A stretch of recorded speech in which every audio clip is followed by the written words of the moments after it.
आपका NMF news में। मैं हूं आपके साथ शबनम। पश्चिम बंगाल में सख्ती से योगी मॉडल पर अब काम शुरू हो गया है। देखिए, कोलकाता में धड़ाधड़ बुलडोजर दौड़ा है और एक अवैध फैक्ट्री को मिट्टी में तब्दील कर दिया गया है। इस फैक्ट्री पर बुलडोजर ने कार्रवाई की तो चारों तरफ हड़कंप ही मच गया। अब ये कार्रवाई क्यों की गई है और अचानक क्यों कोलकाता में बुलडोजर दौड़ा, चलिए विस्तार से पूरा मामला जानिए। हुआ ये कि इस फैक्ट्री में 2 दिन पहले भीषण आग लग गई थी और इस आग लगने से 2 मजदूरों की मौत हुई थी। कई लोग गंभीर रूप से इस पूरे हादसे में घायल हुए। जब इस मामले पर पुलिस प्रशासन ने जांच पड़ताल शुरू की, सख्ती बरती, तो पता चला कि अवैध तरीके से ये फैक्ट्री कोलकाता में एक मेन इलाके में चल रही थी। और जब पूरी जांच पूरी की गई तो इस मामले में जो फैक्ट्री का मालिक है उसे तुरंत गिरफ्तार कर लिया गया और उसके बाद जांच रिपोर्ट आने पर शुभेंदु अधिकारी के जरिए सख्ती दिखाई गई और तुरंत यहां पर बुलडोजर भेजा गया। अब पूरा मामला एक बार फिर आपको विस्तार से बताते हैं, क्या कार्रवाई हुई, कैसे हुई और क्या कुछ उस फैक्ट्री के अंदर हुआ था। दरअसल बंगाल के नवनिर्वाचित बीजेपी सरकार ने सत्ता संभालते ही अवैध निर्माणों और भ्रष्टाचार के खिलाफ निर्णायक जंग छेड़ दी है। कोलकाता के तिलजला इलाके में एक अवैध फैक्ट्री में भीषण आग लगी थी जिसमें 2 लोगों की मौत हो गई थी। इस घटना के 30 घंटे के भीतर ही मुख्यमंत्री शुभेंदु अधिकारी के आदेश पर बुलडोजर कार्रवाई शुरू कर दी गई। इस कार्रवाई के साथ ही सरकार ने पूर्ववर्ती तृणमूल कांग्रेस सरकार पर अवैध निर्माणों के जरिए आर्थिक लाभ लेने का गंभीर आरोप भी लगाया है। बता दें आपको कि जीजे खान रोड स्थित एक बहुमंजिला इमारत की दूसरी मंजिल पर भीषण आग लगी थी। अवैध रूप से चल रही इस चमड़ा फैक्ट्री में सुरक्षा मानकों का अभाव था। हादसे में 2 मजदूरों की मौत और 5 से ज्यादा लोगों के घायल होने की रिपोर्ट मिलते ही मुख्यमंत्री शुभेंदु अधिकारी ने जांच कमेटी गठित की। वो तुरंत इस मामले को लेकर गुस्से में आ गए और फिर जांच रिपोर्ट सामने आते ही मुख्यमंत्री ने अवैध ढांचे को तुरंत ध्वस्त करने का आदेश सुना दिया। मौके पर तनाव को देखते हुए पुलिस और सुरक्षा जो केंद्रीय सशस्त्र बलों की भारी तैनाती कर दी गई। चारों तरफ से इलाके को घेर लिया गया ताकि कोई हिमाकत न करने पाए, कोई बवाल ना भिड़क जाए। बुलडोजर को देखकर कोई बवाल करे या पुलिस फोर्स के आगे रोड़े न अटकाए, इसको देखते हुए चारों तरफ छावनी में इलाके को तब्दील कर दिया गया। सेंट्रल फोर्स की तैनाती के साथ साथ पुलिस भी एक्स्ट्रा तैनात की गई और उसके बाद कोलकाता की सड़क पर धड़ाधड़ बुलडोजर दौड़ा।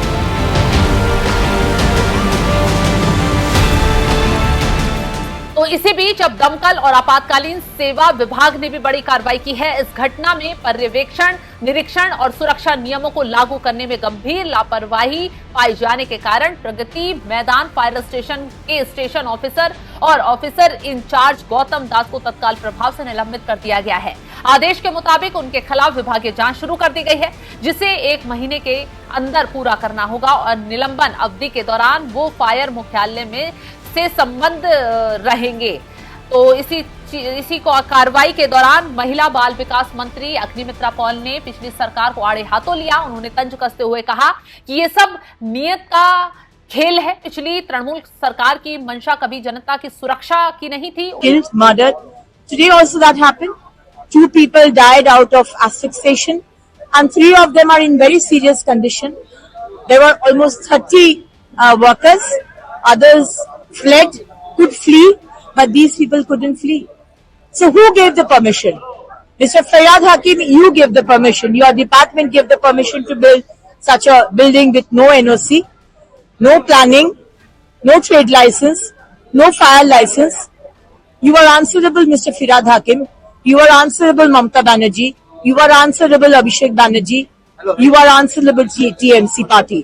So from tomorrow, I have asked my department to send a notice to all corporations and municipalities wherever there are these kind of buildings without NOC or things not followed, which the government has laid rules, steps will be taken by us. तो वहीं BJP सांसद राहुल सिन्हा ने भी सरकार के कदम का समर्थन करते हुए कहा, तृणमूल ने कटमनी संस्कृति से पूरे सिस्टम को तबाह कर दिया है। अब मुख्यमंत्री शुभेंदु अधिकारी उस बिगड़ी हुई व्यवस्था को पटरी पर ला रहे हैं। सरकार ने साफ कर दिया है कि राज्य की सभी नगर पालिकाओं को नोटिस जारी कर दिए गए हैं। जिन इमारतों के पास वैध फायर लाइसेंस या एनओसी नहीं है उन्हें सुधार का मौका दिया जाए, अन्यथा उन पर बुलडोजर चलाने चलना तय है।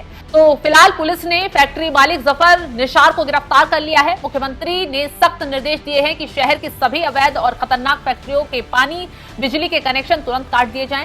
सरकार ने इस कड़े रुख से पूरे कोलकाता के अवैध कारोबारियों में हड़कंप मचाकर रख दिया है। तो देखा आपने, जो इस अवैध फैक्ट्री का मालिक है उसे तुरंत गिरफ्तार कर लिया गया, पुलिस टांगकर उसे ले गई है। और दूसरी तरफ जितनी भी अवैध फैक्ट्रियां हैं उन पर हंटर चलाया जा रहा है। न सिर्फ उनकी बिजली काटी जा रही है, पानी भी रोकने का आदेश दे दिया गया है और साफ साफ कहा गया है जहां पे भी अवैध फैक्ट्री पाई जाती है उन पर तुरंत बुलडोजर चलाया जाए और इन फैक्ट्रियों को मौका भी दिया जाए कि वो अपने कागजात पूरे करें। अगर कागजात इनके पास पूरे नहीं पाए जाते हैं, नहीं ये लोग कानूनी कार्रवाई को आगे बढ़ाते हैं, तो इस पूरे मामले में सिर्फ और सिर्फ बुलडोजर एक्शन लिया जाए। तो शुभेंदु अधिकारी के जरिए बहुत बड़ा एक्शन कोलकाता में देखने के लिए मिला है। सरकार बनते ही धड़ाधड़ बुलडोजर अब दौड़ना शुरू हो गया है। चारों तरफ हड़कंप मचा हुआ है पूरे कोलकाता में। जो अवैध कारोबार कर रहे हैं, जितने लोग जो पिछली सरकार की सह पर अपने काम को चला रहे थे, कट मनी देकर इस धंधे को आगे बढ़ा रहे थे, जान जोखिम में लोगों की डाल रहे थे, अब वही लोग फंदे में फंस चुके हैं क्योंकि शुभेंदु अधिकारी ने साफ साफ चेतावनी दे दी है कि अब किसी को बख्शा नहीं जाएगा। तो फिलहाल बड़ी खबर कोलकाता से सामने आई। अवैध फैक्ट्री में आग लगी, 2 मजदूरों की मौत हुई, कई घायल हुए। उसके बाद शुभेंदु अधिकारी ने पूरे मामले की जांच पड़ताल के आदेश दिए और धड़ाधड़ यहां पर बुलडोजर दौड़ाया गया। जिस वक्त बुलडोजर दौड़ा, पूरे इलाके में हड़कंप मच गया क्योंकि चारों तरफ से इस इलाके को फोर्स ने घेरा हुआ था।